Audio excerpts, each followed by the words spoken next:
Hey, and I timed that one just perfect because it's right at top of the hour. Okay, our next guest up is TD Raufson, whose panel is. Oops, that's not the right one. Where'd it go? People have got to quit playing with my computer.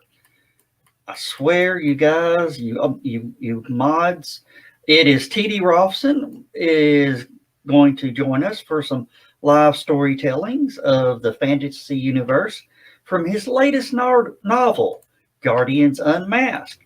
How you doing, TD? Hey, Joe. Good to see you again. Thanks for having me here. Oh, hey, it is our honor to have our one of our resident authors for HallowCon. Well, I appreciate that. Resident or not, I have to keep thanking you because, this is my outlet for getting out to the public, and it's great to be here. All right, but yeah, I'm going to give you the first big part of the panel all to yourself.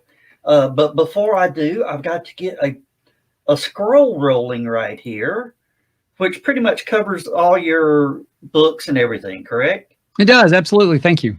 Okay, we'll let that roll through your panel, and that way you can try to get some business into your website. But yeah, I'm going to roll it to you.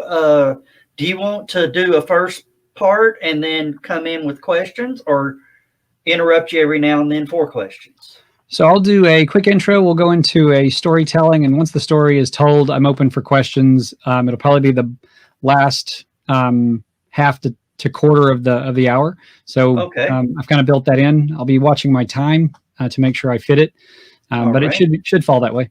Okay. All right. Ladies and gentlemen, TD Raufson. Good afternoon, everyone. Welcome to my library. And for those of you who are watching in a time period other than this one, or in a realm other than this one, good afternoon, good evening, or good morning. I invite you here so that I can introduce you to my world. I am a traveling author. I spend my time in multiple different realms, and I find wonderful stories that I can share with you, either in the written form or in the verbal form, like I'm going to do today. I've recently released a book in my series, the Guardian series. It's called Guardian Unmasked. It is the first book in the series. It is what I consider to be an action-adventure novel in a fantasy realm. I like following up with Bobby because he writes the action-adventure and pulp type books as well, and he helps me prepare everyone for what I'm about to talk about, which is an action-adventure novel set in fantasy. I won't go too far into it today. What I'm going to do is I'm going to tell you a quick story out of that, the prequel for the book Guardian Unmasked. It's going to hopefully set up the story a little bit for you and help you be prepared to read it if you so choose. So the story I'm going to tell you today is a story of one of the three ladies in waiting for one of the main characters in the book. Her name is Elsa, and this short story, or this verbal telling, is going to be called Elsa's Mark.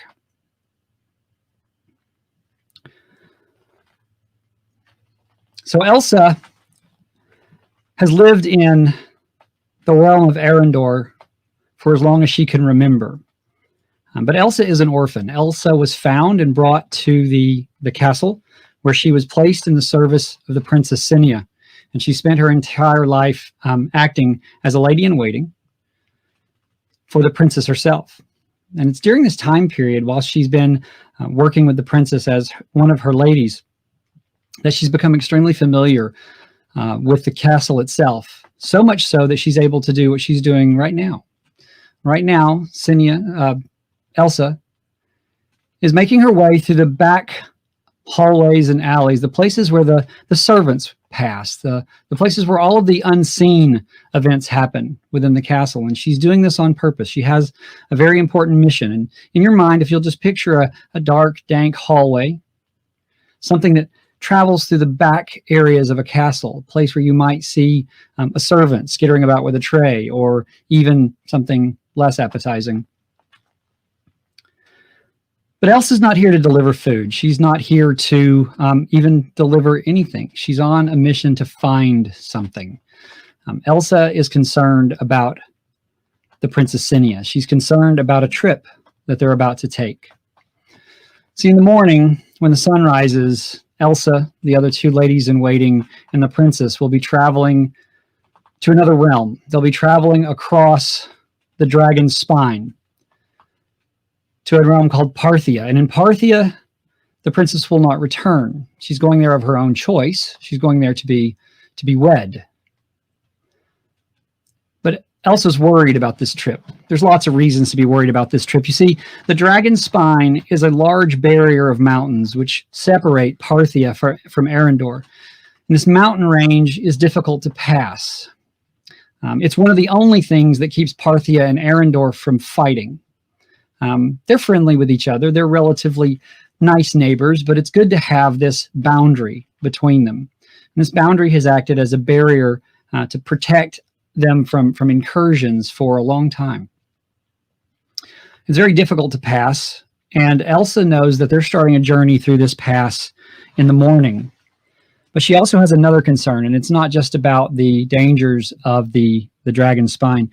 It's about the dangers associated with what's going on in the politics of their world. It's about the king, and it's about the situation that Cinia is in. You see, Cinia is an enchantress. She is one of the only enchantresses who has survived a pogrom, which has basically eliminated them from existence. The Wizards' Council finds them to be a threat. They're dangerous. They have powers which shouldn't be allowed to be expressed. And because of that, they're actively seeking them out. When Cinia leaves the castle, she'll be at risk. She'll be in danger. And Elsa wants to make sure that she understands exactly what kind of danger she's in. You see, she's heard through some of the courtesans and the other people that she interfaces with in the castle that it's possible that the threat to Cinia may go deeper. It may go even into the chambers of the castle itself. And that's why she's standing now outside of the entrance to the king's council room. She's standing just outside that barrier, looking into the darkness of that room. See, it's night there. Most of the people in this castle are asleep. The king himself is in the dungeon working on one of his experiments. And she's ready to enter into a place that once she steps across that boundary, once she puts her foot into that room, she's no longer on an innocent errand for the princess. She's no longer looking to run into her lover. She's no longer down trying to steal some food out of the larder. Once she steps across that boundary, she's a spy. She's a thief. She's someone who's doing something against the king. Now, that was her intent when she went down into these lower areas of the castle. That was her whole purpose. She's down there to steal something. She's going to steal the information that she needs. She believes that information is beyond that barrier, but that barrier right now is the line between life and death for her. If someone comes across that barrier, if someone sees her go into that room, if perhaps she's seen, she'll then have to admit what she's doing. And what she's doing is treason. Because beyond that barrier, across that darkened room, lit only by the fire and the hearth, sitting on that desk is something she needs to take back to the princess, something that will prove that there is danger awaiting them, something that if she can find it, maybe it'll be enough. Maybe it will convince them not to go. Maybe it will stop this adventure before it starts. So Elsa's standing here looking into that room. She's peering around the corner because at this moment she could turn back. She could leave. She could not breach that boundary. But if she doesn't do this, then she's risking the life of her charge. She's not living up to her responsibility. So she steels herself, taking just a moment to consider all of her options. Looks again around the room. The fire is glinting off of the hardwood table where the counselors sit to talk to the king and guide him, where wars have been planned and executed. Up against that table at the far end is the desk where the king sits. and makes his decisions and decides who lives and who dies within his kingdom. Now, it may seem dramatic, but that's the fact. Beyond that boundary, across that desk, the man makes decisions that affect the lives of people like Elsa. But there's no one in the room. She knew that when she came down here. There's no one waiting for her. There's no one spying on her. She's safe. So convinced of that fact, she steps across the boundary. She steps into this room. And now it's over. There's no more chance for her if she's caught. Because of that, though, she takes just a moment. She stands up straight, straightens herself up, puts herself out. Confidently, she's here now. She's made the decision. She's over that boundary. She needs to find what she came for. So she steps across the room and walks toward that table. Walks past the place where people's lives have been decided. And there on the table, exactly where she was told to find it, is a stack of papers, a stack of correspondences. She doesn't know which one she's really looking for. She's not sure if it's even here. But somewhere in this stack, somewhere amongst these correspondences of the kings, there's a document, there's a letter. Supposedly it contains the agreement of multiple people, of all the wizards of the Wizards' Council. You see, the king of Arendor sits on the Wizards' Council. He's a wizard. And he hates enchantresses. His intention is to wipe them out completely. And his daughter is one. And he knows that because his wife was one. And now he's faced with a problem because the people of Arendor love his daughter. They love her so much that her death within the kingdom would bring a great deal of curiosity. And what the king of Arendor doesn't need right now is curiosity. In fact, he needs the people to stay exactly where they are. And because of that, according to Elsa and according to the people that she's listened to and the things that she's heard, the king doesn't intend for her to make it to Parthia. The king intends for her to die on the way in the Dragon Spine, which is a great place for it to happen because you see, in the Dragon Spine, you have to pay protection to get your caravans through. You have to hire guardians to protect you as you travel through the passes. They're the ones who know the best routes. They know where the brigands are hiding. Now, because everything in the Dragon Spine is corrupt and everyone, including the Reeves who guard the towns and villages within the Dragon Spine, are corrupt, the question is, do you get the right guardians? Do you get the right people? But this is the path they're taking. Now, they could take another path. It would take most of 2 seasons to accomplish it. They would have to travel south around the mountains and go down to the South Oceans and then take an ocean voyage around to Parthia or the realms below Parthia. And then they would have to take another land voyage. And that's not what they want to do. In fact, the balance of the risk here is, let's take a shorter path through the dragon's spine.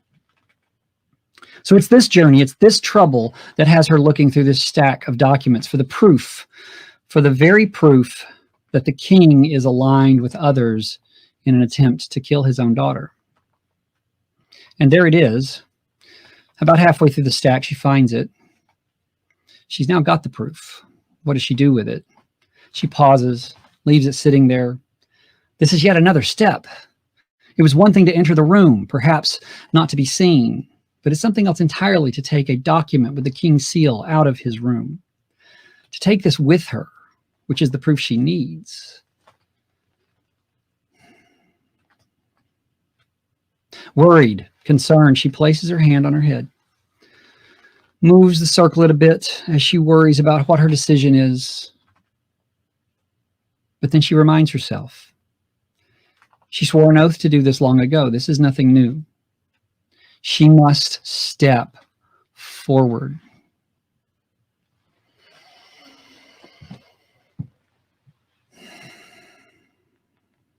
So she does. She selects this piece of paper, folds it gently, slips it into her sleeve. And as she's placing this document, this damning piece of evidence into her own garment, she hears a noise.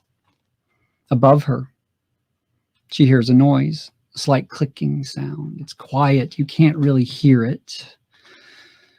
Perhaps it was nothing, maybe a mouse. But she looks up over her shoulder onto the wardrobe that sits behind the desk. Stepping gingerly across the edge, one small claw at a time, is a raven. Elsa's heart pauses. The blood chills in her veins. She knows now that she's caught.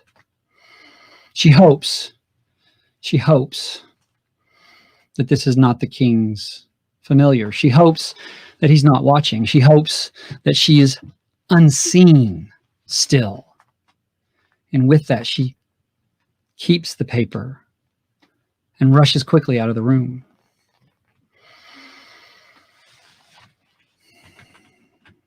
This raven moves a couple more times, slides about on the top of the shelf, sits carefully, and watches.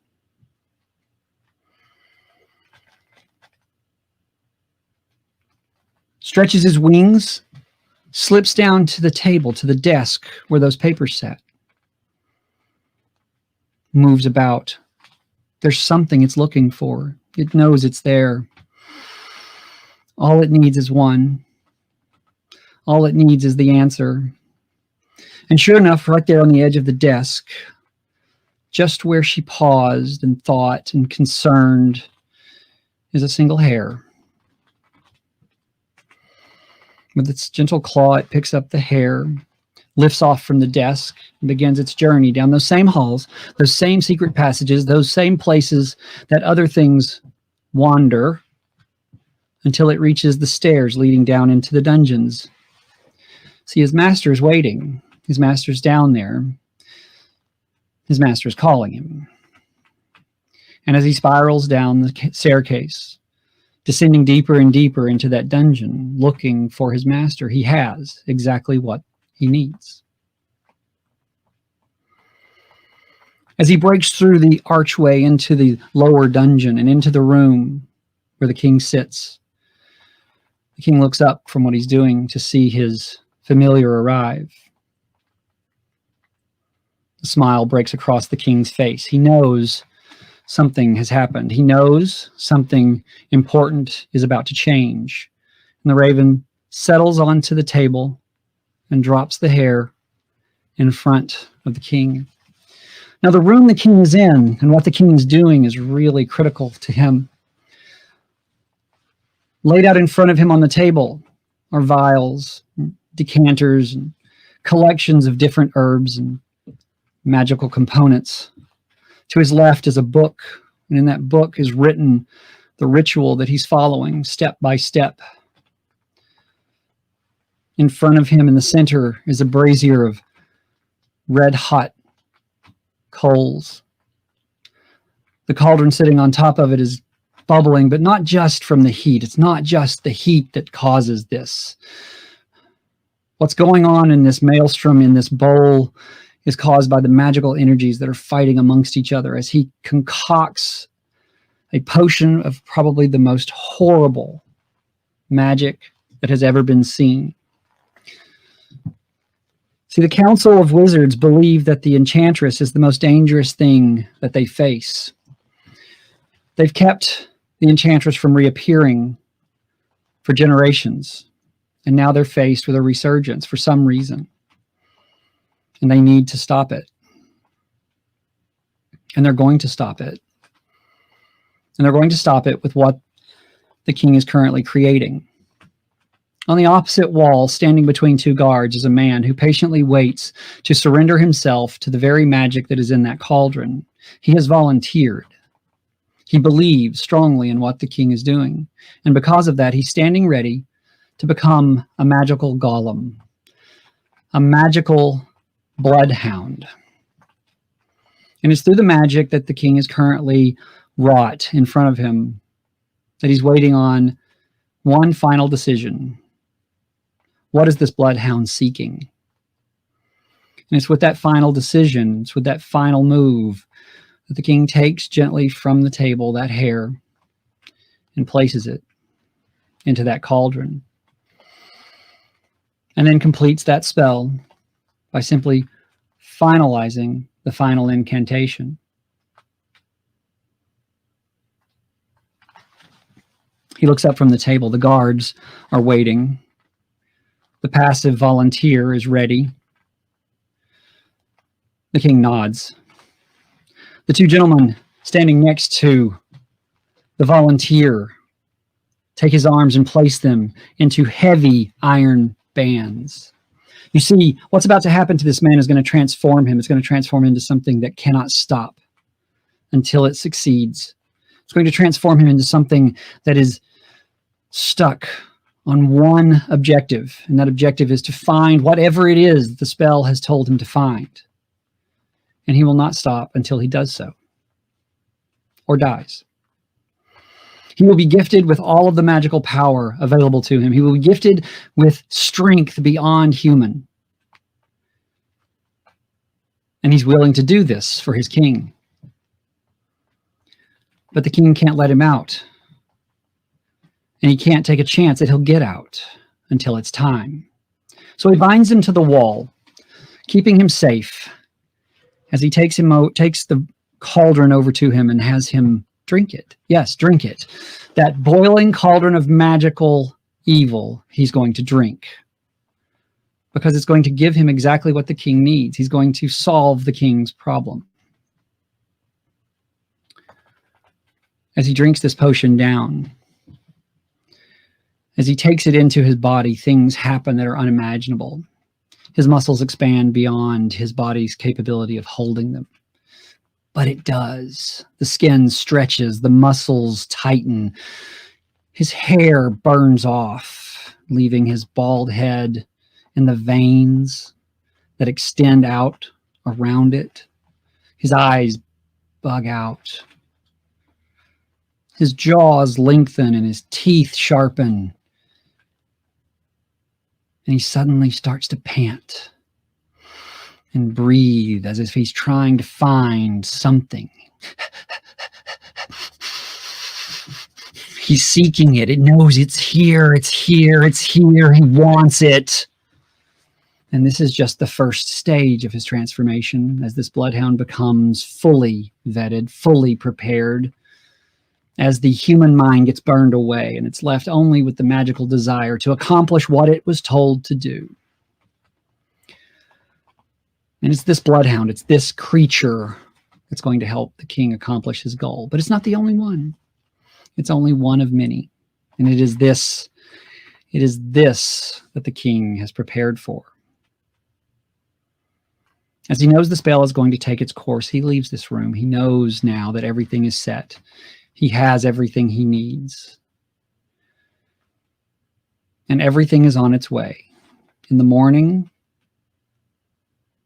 the story will begin. In the morning, he will finally solve the problem that he's been trying to solve his whole life. And maybe, just maybe, he'll find them all. This time.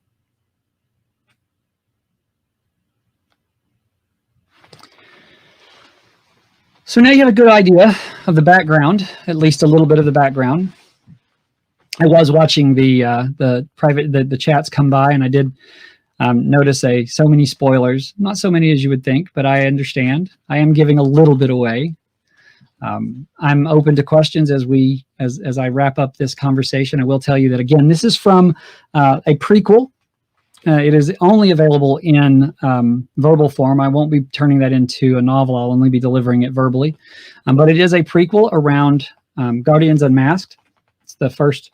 Let me find the camera. Sorry. Guardians Unmasked. It is the first of several books that I'm going to write in this action adventure serial. And it is available now in print and ebook. And I will see if you have any questions about it or anything else that I've written. Thanks, Carl. I am keeping up with the chat. I like the spellbinding tale. I appreciate it. I love telling stories. I like taking the written word and spreading it out. You know, it's one thing to put it on paper. It's something else entirely to be able to deliver it verbally, and the two work together well. I don't really get a chance to do verbal storytelling as much, and I'm really sharpening the sword there. It's new to me, so I hope it came over well and you enjoyed it. That's my main objective.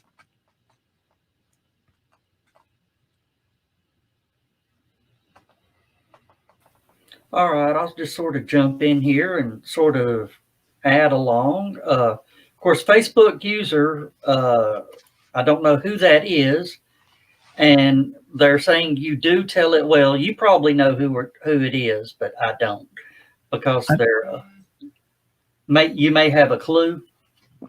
I may have a clue. All right. I'll keep it a secret though. Okay. All right. It may be someone who was somewhat involved, perhaps. Oh, okay. Okay. All right. But of course, Chris Walker goes, cool outfit, TD.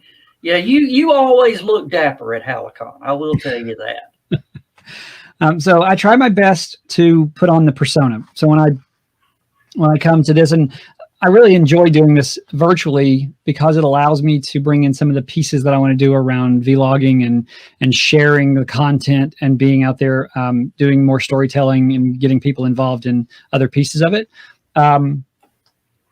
It's fun to be in this persona, and this is my writing persona, and it's how I want to make sure I present. So when I do storytelling, or if I'm leading something as my character, I want to make sure that I'm doing that. Those of you who know me know that my author persona is a persona. It is a pseudonym. It is not my real name, but I try to play that part, and I'm using that part as a character for myself so that I can get out there and be different and be the author component, and share my stories that way. Okay. Yeah, I'm sort of multitasking here. Getting emails and questions about what's going on. Okay, somebody just jumped in. Who is that? Blake? That's me. Yep. Okay. Hey, Blake. I'm playing Voice of God right now. Okay. All right, Mr. TD, do you believe a carried name for being an author is just as important as being yourself as an author? Like, I understand where you're coming from as far as the TD character and all of its mystical and mysterious nature now, because I've seen you twice now, like doing this type of deal.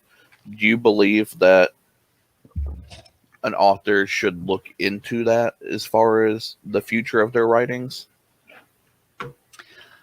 I think it's a personal choice. I don't know that I recommend it one way or the other.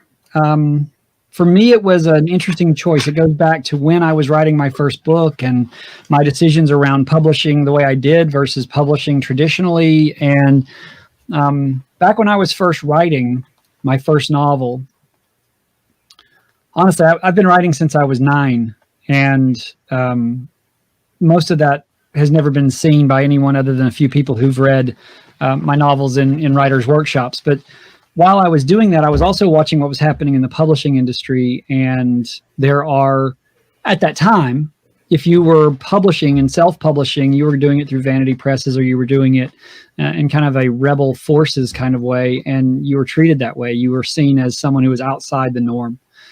So I kind of faced that when I was thinking about writing my first novel. I was going to do it as an indie, and it was just when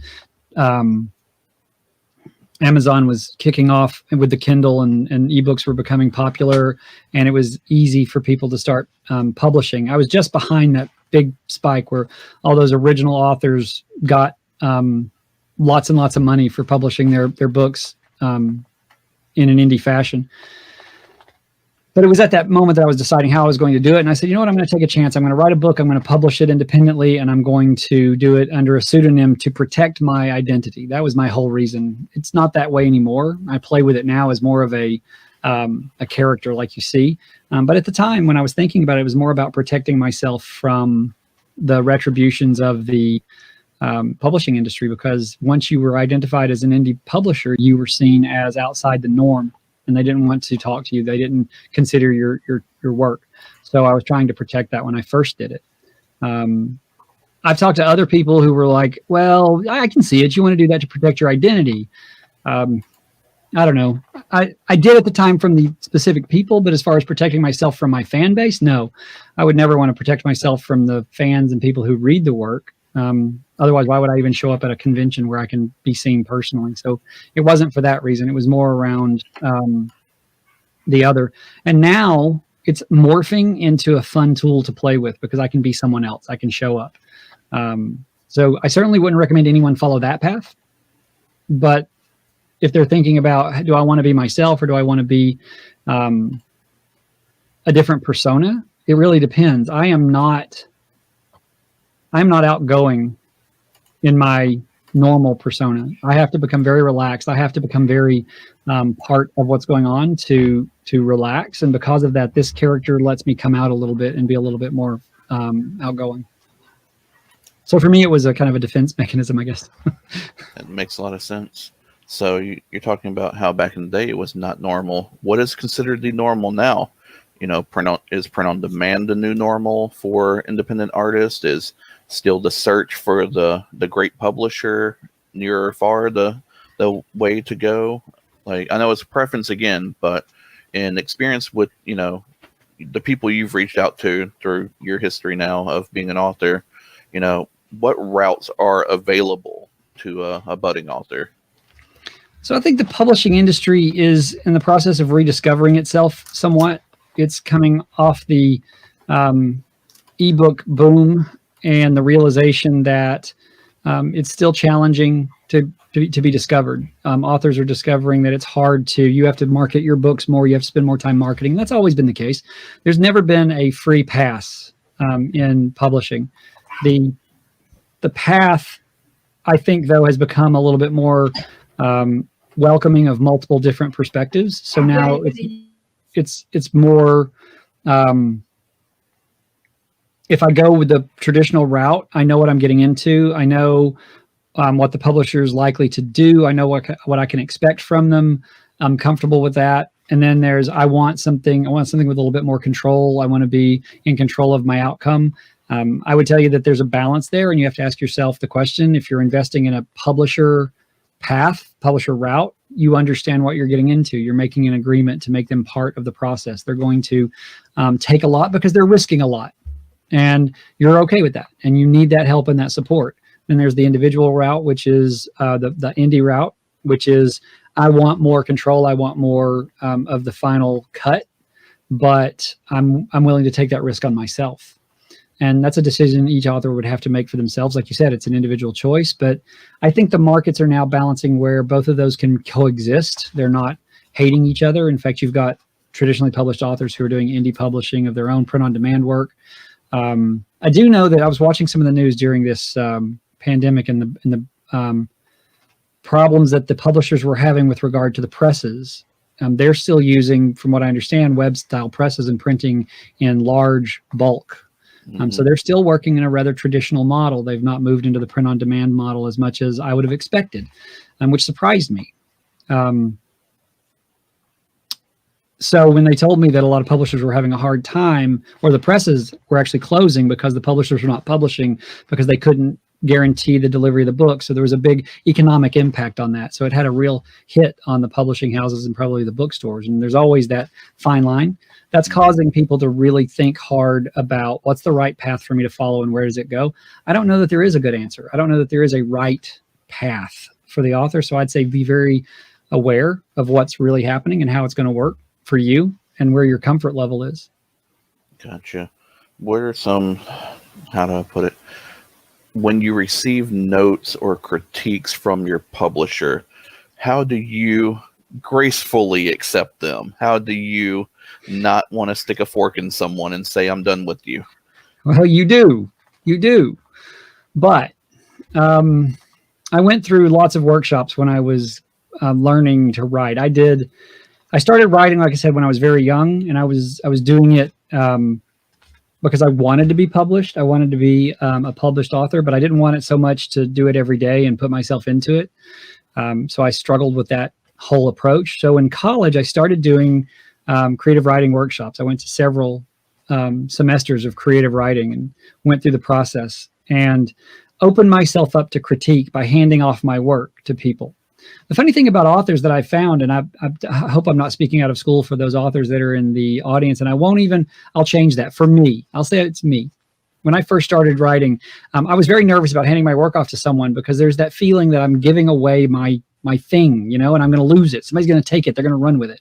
The one great thing I learned when I was going through this process of workshops was nobody wants to steal your stuff. They can write it just as well as you did. So they're not going to steal it. There might be those. I know there's people out there that are stealing stuff all day long, but those writers you're handing it to, those writers are not your enemy. They're not going to steal your work. They're going to read it and they're going to give you a critique.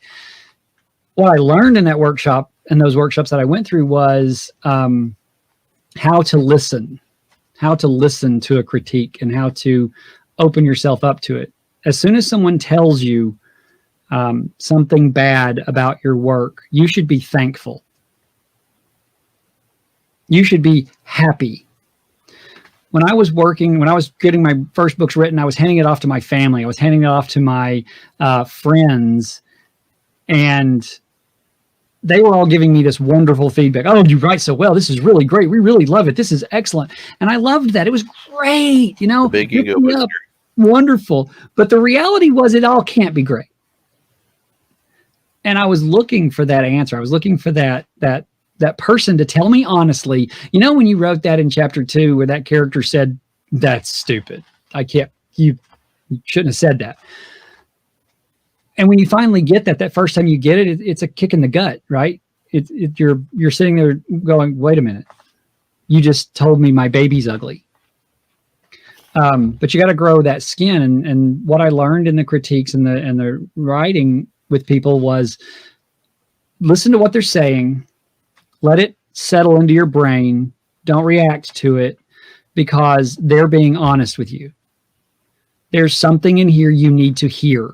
There's something in here you need to let get through your hard skull and hear. Later, you can process it and decide, do I agree with it? Is this a seed for me? Is there something I need to do here? What did it really mean when they said that? And hopefully they gave you enough information to act on, but they were being nice to you when they told you that. And your physical and emotional reaction at that moment could cause you more trouble down the road, because if you react wrong to that, then they're never going to do it again. Critiquing should never be oh, you told me something terrible. I hate you. I want to run away from your publishing company. Right. You should follow up with the question, well, why did you think this was a bad thing? Right. Right. Why? And if you've got someone who's giving you a real critique, they're going to tell you the why. They're not just going to sit there and say, your book sucks. If they're really going to give you a critique, they're going to tell you, this writing in this area right here was extremely dry and I couldn't get through it and it was hard to understand, or you went down this path and you never finished it. That should be what they're giving you if they're being good editors and good publishers. Now realize I am not published through a publisher. I'm published through my own house. I'm an indie published author. So I lean on editors that I hire and pay and ask to help me to do that. And I lean on other editors to help me get out my work. And when I do that, I ask them to be honest with me. And Carl writes, new writers think it's all like Stephen King, where he just writes something, boom, and then it's done. That's not how it is for most writers, which is true. No, Stephen King didn't even have it that good, right? I mean, he didn't start there. He started writing and he got published. Someone found his work. And once they found it, it then became that because there was a repeated capability of Stephen King's. He was capable of producing good work repeatedly. And because of that, he became popular and people love his work. And it maybe people don't agree with me, but I think if you go and you ask him, if you read his books and you read what he said, he did work to get his work out there. He did struggle to find the voice and get the right work and find the right publisher. And it didn't just happen overnight. And Chris also asked, concerning the smaller publishers, are they more willing to do a little give and take with an author? Again, I don't have a lot of experience with the small press houses. And since you do your own give and take. You know how much you need to buy and how much you need to keep to yourself. Yeah. So. I've worked with some people who've worked with small presses and small publishers. My only word to you about small publishers would be careful, pay attention, listen to what they say and what their contract says and check them out before you align with them. I'm not saying that there are bad actors out there. I'm saying that there are different levels of capability, and you want to make sure, just like before you hire someone to do a job for you, you look at their resume. Before you work with a publisher, look at what they have out there, what they're doing, what their model of operation is, and how they're going to help promote you and help you as an author, because that's what you're going to a publisher for, is how do they get you out there. Yep. And Mystery Facebook user says a good critique will give both the positives and the negatives. Yep. Yeah, I agree with that. And that's what we were taught. We were taught to tell people what you liked about their work and then give them something to chew on, something to discover. Honestly, I would rather somebody give me something to think about in my work than to just say, it's great. It's great. Because I know at that point, if you spent the time to find something you didn't like and you're willing to tell me about it, that you dug deep into the work that I was writing, you thought about my work and you respected it. And that's what I have with editors and people that I work with. Absolutely. They actually took it into their person and made it their own for that moment to give that critique. A resident author for a couple of the shows that I'm a part of, Dan Hollyfield, says everyone needs editors. Even editors need editors. Cheers. Absolutely. Yep. And then Carl pops in, says even Edgar Allan Poe had to publish much of his own work. And heck, some of it wasn't even published until after he had died. So, and he wasn't even popular then at that point. So, yeah, it comes in waves. Yep. And we need to make a little bit of a backtrack. Chris Walker was referencing artwork, story revision, and things of that nature when he was talking about his people being foolish and naive to, certain angles on things. Yeah. So, I mean, I can talk about that a little, being in the ownership of the artwork and the story revisions and the things that I do.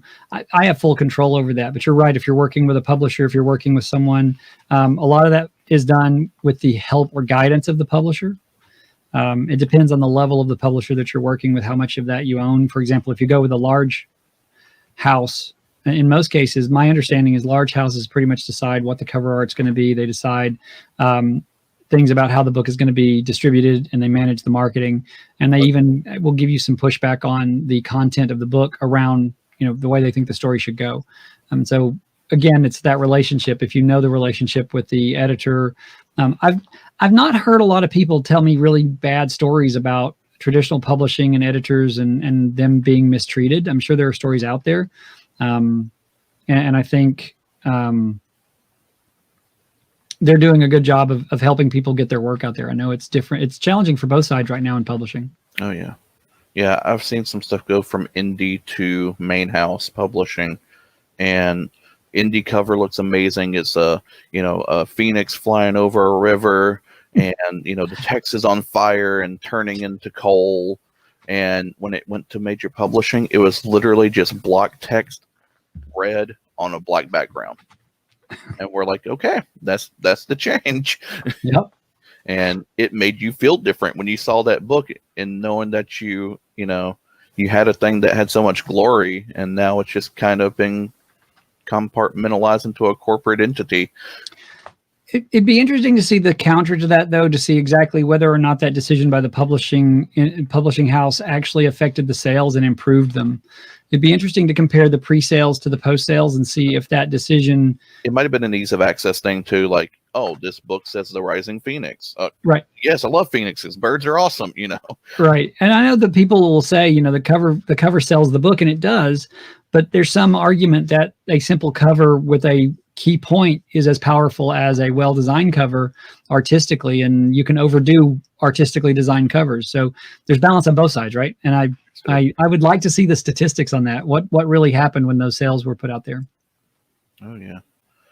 Let's see if I can filter into my other side of the internet, see if any of my people are talking about anything.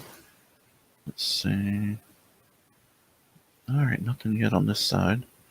So I will take just a second here while you're doing that to let everyone know that the publishing house that we're with is Twin Cedars. It's our own publishing. We created this to do more than just publish our own work and to support our own work. We're not publishing other authors, but we are helping other authors with discoverability by working with them in our newsletter and inviting them to be guests within our newsletter and cross-promoting with them and doing promotional work. Our goal is to get to sustainability. You'll see it going across the bottom of the board, and what we're aiming toward is individual sustainability within each person.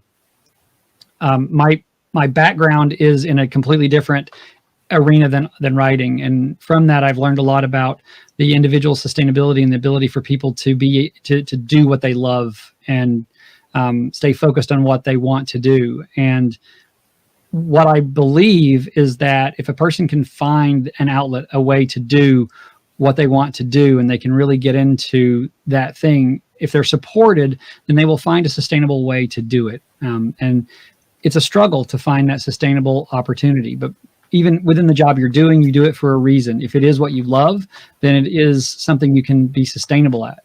Even if you're struggling, you can find sustainable outlets. One of the reasons we went with sustainability with writing was we found that people were struggling to read anymore. Their information comes to them in very small snippets provided to them by the newscast and the blogs, the small snippets of the sound bites and things of that nature. And we got to a point where we felt we couldn't even read well. We couldn't read anymore past that first few lines. And we got back into the sustained reading, the deep reading, where you're able to actually read a book. And that creates an ability for the person to think. And if a person can think and process, then they can sustain themselves with information, and they're not dependent upon other people telling them what to think and what to believe. And that's what Twin Cedars is about. And through that, we help support other authors and other areas. We're adding on other pieces now as we go. We're adding on sustainable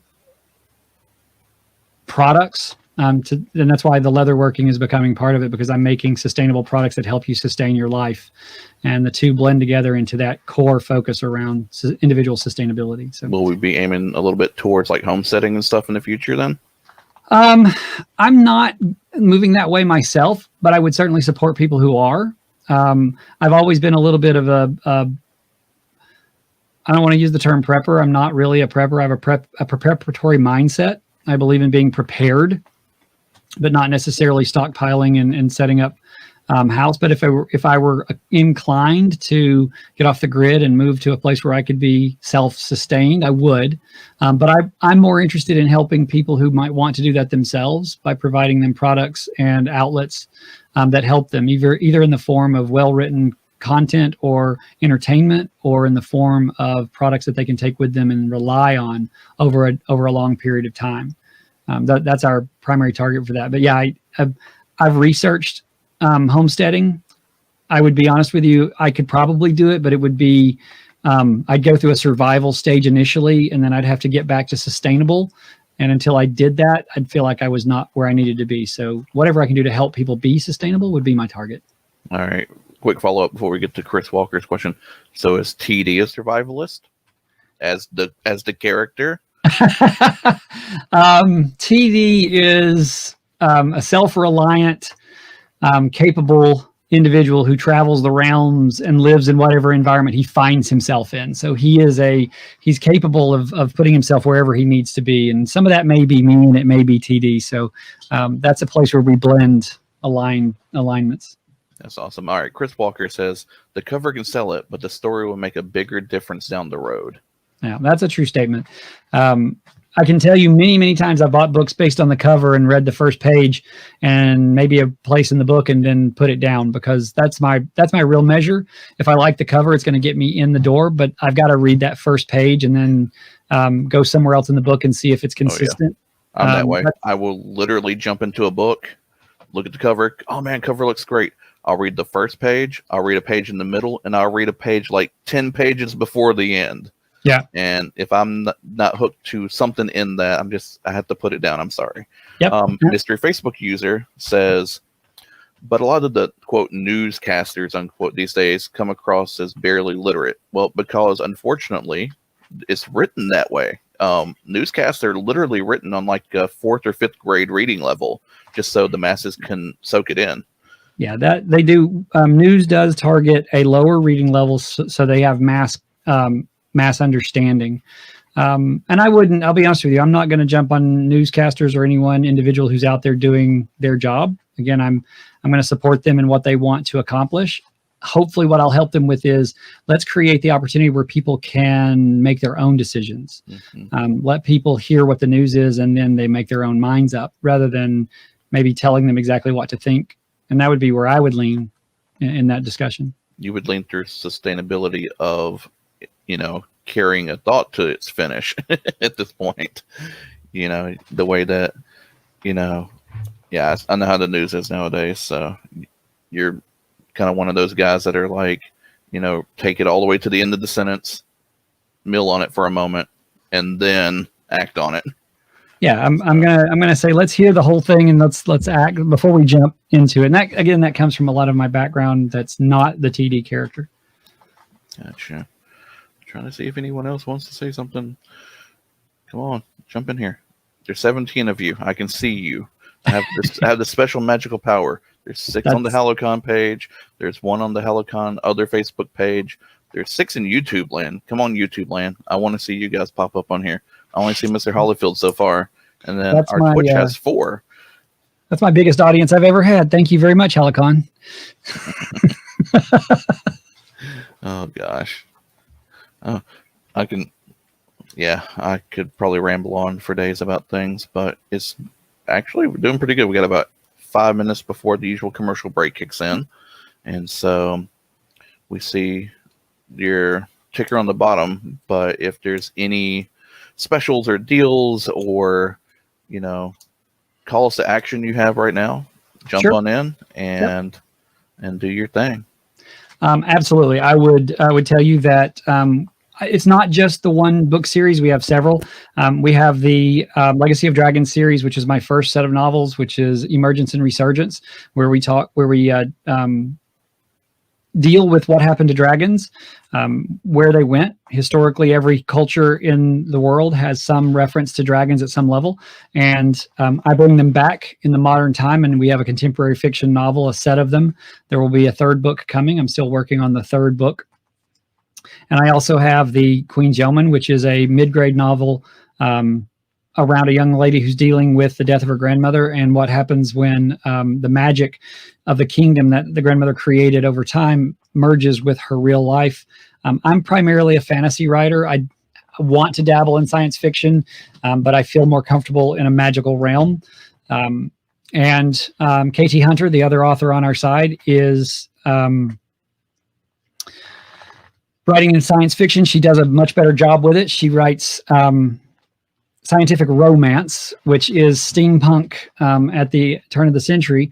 And she's got a couple of really good books out there that she's released in her series, which is the Nemo Paradox. And it is a story about what happens after the War of the Worlds. And it blends in some technological interest around the turn of the century when it's set and what was going on at the time with the fiction around the alien technology and the blending of the two and a trip back to Mars. So it's a great opportunity. She has 2 books there, the 20 Million Leagues Over the Sea and the, I'm going to screw up on the last title, The Mysterious Planet of Captain Moreau. So there you go. It took me just a second. Sorry, KT. That's my fault. But those are some options that you'll find out at twincedars.com. You can go there and order signed copies of our books. If you're not interested in signed hard copies of our books, you can get the books unsigned or in ebook format from any of your standard retailers online. That is amazing. Thank you so very much for stopping in and having more fun with us. I want to see if I can get a hold of Mr. Joe for just a moment. I'm here. I'm doing last minute stuff. Yep. We got a tech issue with Stephanie. That is my reminder that I've got to reset the stream in just a minute. I'm awake. We got to reset the stream. And I would say, if you haven't had a chance to hear Stephanie's panel, this is a great panel. If you're interested in anything emergency or anything around earthquakes and the possibility of what's going to happen, this new conversation is going to be something great to hear. So I highly recommend you hang around and listen to what she has to say, and buy her books because they're phenomenal. Yeah. She's rebooting again. Okay. We're going to go ahead and start rolling commercials and starting the stream reset, and we will see everybody after the top of the hour. Thank you, TD. I'm sorry I didn't thank you for being here. No problem, I Joe. appreciate it. We're good. Thank you. All All right. right. All right. We'll see you later. All right. Make sure everything is done there. Yes. Okay. We'll go ahead and start rolling our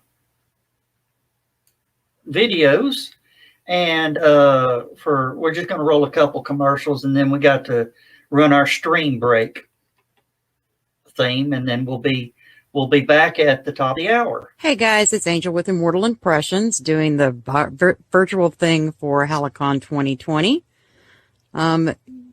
Y'all can visit us at For Immortal Impressions on Facebook. Send us a private message. We can handle all of your ceramic, sewing, 3D printing, masks, costumes, and all the other goodies that we have, and we'll be glad to take care of you. Y'all have a good con and a good year. Okay. Hey, that one ended quicker than I thought it did. Okay. Now to the next.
All right, and now we're going to roll into our stream switch. We'll be back in just a few minutes. If you're watching on Facebook, YouTube, Twitch, be sure to like and subscribe to the channel, get your notifications and all that stuff, because we'll be getting a notification to you just as soon as everything comes back live. Here we go.